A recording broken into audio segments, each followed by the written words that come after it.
আসসালামু আলাইকুম এভরিওয়ান। আজকে আমরা রিডিং মডিউল নিয়ে কথা বলবো। রিডিং মডিউল নিয়ে কথা বলার আগে আমাদের আগেই জানতে হবে রিডিং মডিউলে টোটাল কয়টি কোশ্চেন টাইপ আছে। In IELTS reading module you will encounter 11 types of questions. এই 11 ধরনের কোশ্চেনকে আমরা ইজি, মিডিয়াম এন্ড হার্ড এই তিনটি লেভেলে ভাগ করতে পারি। তো চলুন আজকে আমরা পার্ট বাই পার্ট কোশ্চেনগুলোকে বুঝে নিই, কারণ আপনার যে কোনো মডিউল, সেটা লিসেনিং হোক, রিডিং হোক, রাইটিং হোক বা স্পিকিং হোক, আপনাকে আগে কোশ্চেনের টাইপ এন্ড স্ট্রাকচার অবশ্যই বুঝতে হবে যদি আপনি ভালো ব্যান্ড স্কোর পেতে চান। ইজি লেভেলে কোন কোশ্চেনগুলো আছে সেগুলো আগে আমরা একটু চিনে নিই। মাল্টিপল চয়েস কোশ্চেন্স আছে যেটার অ্যান্সার ওয়ান অ্যান্সার হবে। মাল্টিপল চয়েস কোশ্চেন কিন্তু দুই ধরনের কোশ্চেন আছে, একটা ওয়ান অ্যান্সার কোশ্চেন থাকে এবং একটা ডাবল অ্যান্সার কোশ্চেন থাকে। সো ওয়ান অ্যান্সার কোশ্চেনগুলো ইজি হওয়ার কারণ হচ্ছে এটা লোকেশন প্রশ্নে বলাই থাকে। Then second one is short answer questions.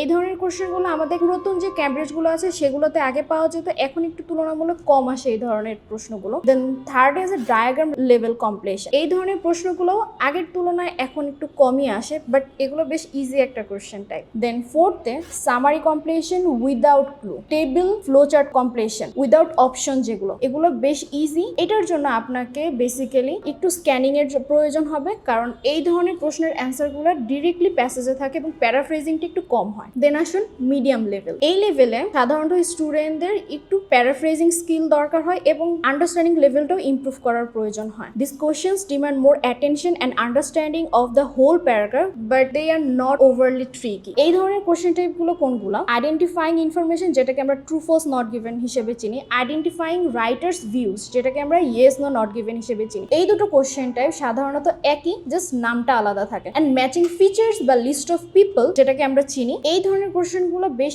Easy, just আপনাকে প্যারাফ্রেজিংটা বুঝতে হবে এবং স্কিমিংটা জানতে হবে। And why it's medium? Because you need to read more carefully and match content, but the logic is still manageable. And hard লেভেলে এই জায়গাতে এসে স্টুডেন্টরা একটু মার প্যাচে পড়ে, কারণ এই ধরনের কোশ্চেন টাইপগুলো একটু কনফিউজিং অ্যান্ড এটার জন্য আপনাদের স্ট্রং প্যারাফ্রেজিং স্কিলের প্রয়োজন হয় এবং এখানে অনেক বেশি ট্র্যাপ থাকে। প্রথমেই এখানে আছে ম্যাচিং হেডিংস বা লিস্ট অফ হেডিং বলে আমরা যে কোশ্চেনটাকে চিনে থাকি।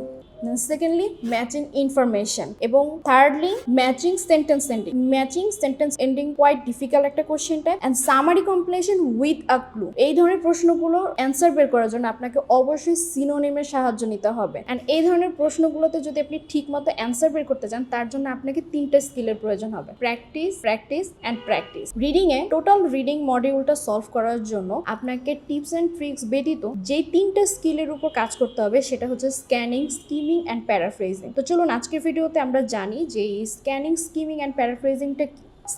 Scanning is when you quickly move your eyes over the text to find specific information like names, dates, number or keyword. Keyword ব্যতীত আমাদের most of the question এর answer খুঁজে পাওয়া পসিবল না। ফর এক্সাম্পল, এখানে একটা এক্সাম্পল দেওয়া আছে, দেখতে পারেন যে looking for the year 1989 or the name Charles Darwin in a long paragraph. এখানে এই ধরনের কোশ্চেনগুলো সাধারণত ইউজ করা হয় শর্ট অ্যান্সার কোশ্চেনে, ম্যাচিং ইনফরমেশনের টেবিল এবং ডায়াগ্রাম কমপ্লিশনে। এইখানে আমাদের কিওয়ার্ড থাকবে সেই ডেটটা 1989 এবং এই মানুষের নাম চার্লস ডারউইন। এই দুইটা জিনিস হচ্ছে আমাদের কি হবে, কিওয়ার্ড হবে, যাতে আমরা এটা ইজিলি বের করতে পারবো। এগুলো এই ধরনের নেম, ডেট, নাম্বার, এই ধরনের ওয়ার্ডগুলো সাধারণত প্যারাফ্রেজিং হয় না, তারা প্রশ্নে যেরকম থাকে হুবহু সেম জিনিসটা প্যাসেজে পাওয়া যায়। দেন স্কিমিং। স্কিমিং জিনিসটা কি? স্কিমিং জিনিসটা হচ্ছে দ্রুত একটা প্যাসেজ পড়ে সে প্যাসেজ সম্পর্কে একটা ওভারঅল আইডিয়া নেওয়া এবং আপনি খুব দ্রুত true false not given complete করতে পারবেন, ম্যাচিং হেডিংস বা লিস্ট অফ হেডিং এর একটা ওভারঅল আইডিয়া নিতে পারবেন এবং এই স্কিলটা আপনাদের রিডিং এর টাইম ম্যানেজমেন্টের জন্য খুবই জরুরি। দেন আসুন আমরা কথা বলি প্যারাফ্রেজিং নিয়ে। প্যারাফ্রেজিংটা কি আগে জানি। প্যারাফ্রেজিং